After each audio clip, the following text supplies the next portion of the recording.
Now, today we are going to discuss about the 7 signs of defective dating. And we are going to go through them very fast. Last time we had mentioned about one, so I'm going to start with that one. We said that if the dating leads more into intimacy but not necessarily into commitment, that's defective. When you start deepening intimacy without defining the level of commitment, it's plainly very dangerous.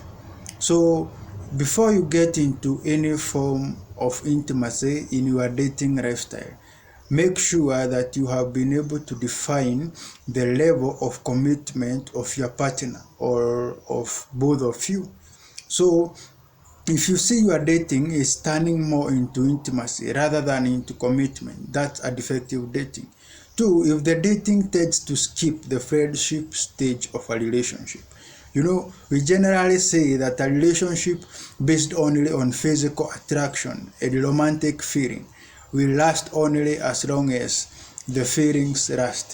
So you have to watch and make sure that your friendship stage is not skipped. The friendship stage is actually more of the moment whereby you and your partner, you are spending time together and you are trying to learn about the other person, determining compatibility. At this level, it's whereby you get ideologically attracted to the other partner. So you will not only be physically attracted to this person because you have spent time with, they have been your friend, you know their thinking patterns, you know their abilities, you know their weaknesses, you know their ideological lifestyle. So at this time now, you are not only attracted by the physical appearance, but now this friendship stage has given you a chance to ideologically understand the other person. The third thing is if the dating mistakes a physical relationship for love. Physical relationship makes people close, but the only thing they have in common is lust. So you should not mistake that because you are close to each other that you love each other, that because you are spending time together that is love. Physical nearness or a proximity does not really define friendship. A person can be far from you, but their level of commitment is higher than a person who is near to you and they are just attracted to you physically, but their level of commitment is far away from the balance. So you have to make sure that the dating does not mistake that physical relationship for love, that you are not only there to meet your physical needs of intimacy, sexual satisfaction, and then you are done. The fourth thing is if dating often isolates a couple from vital relationship. The fact that you are dating with this other person does not mean now you have to cancel all other forms of relationship or any other vital relationship that you had with other people. If we make a decision about life based solely on the influence of one relationship, we'll probably be making the wrong judgment and the wrong mistake. But now, if we seek counsel from many sources, from many people, like Proverbs says, that lack of knowledge leads to plans failure, but seeking counsel from many sources will make the plan succeed. The same way, if you seek counsel from other sources, you will succeed. So in terms of dating and a relationship, make sure that your dating does not isolate you. That now because you are dating, you don't have any other friends, you are not going to meet your friends as you used to be, you are not going to play the games as you used to be, you are not in the church as you used to be. If that happens, that means your dating lifestyle is already faulty. And the other sign of defective dating is if dating distracts young adult or you from primarily meeting the responsibility of preparing for the future.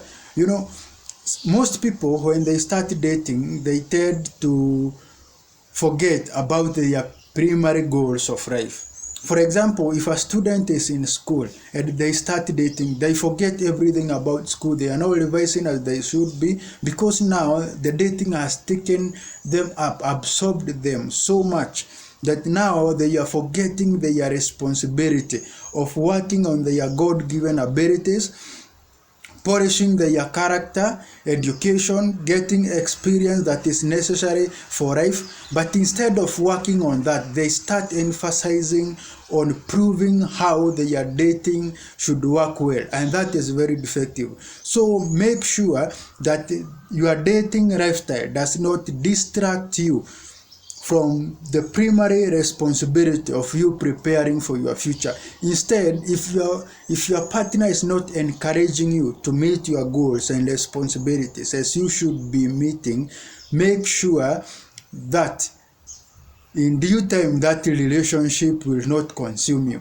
because a relationship only will not make you a successful person. You need to work on your goals, you need to work on your skills, you need academics, you need a job.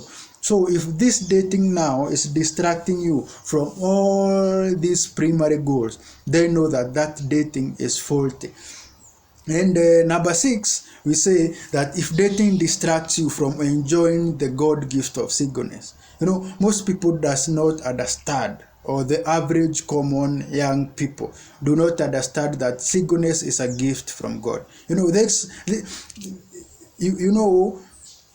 When you are a single person, this gives you a chance to work on yourself, to work on God, to work on your abilities. Because now when dating comes in, you are now trying to please another person, you are trying to please your spouse, you are trying to make yourself look better on the outside. Well, now you forget you are supposed to work on your self-development from inside, your inside goal, your mental health, your inner abilities. You are supposed to work on them.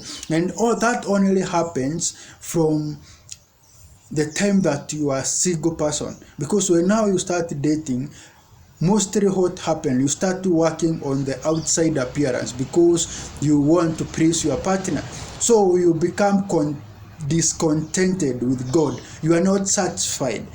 Like you can imagine, earlier you used to go to church for a kesha the whole night. You pray, you worship God. In the morning you are feeling so much spiritually nourished. But now because you are dating, you are starving your spirituality. That means that you are now not enjoying the God gift of singleness. So make sure that in every level you enjoy the God's gift of singleness until the day that you'll make a vow of marriage. Now, the last sign of defective dating, this is not the last, maybe you may find others from your own experience, you can comment them here.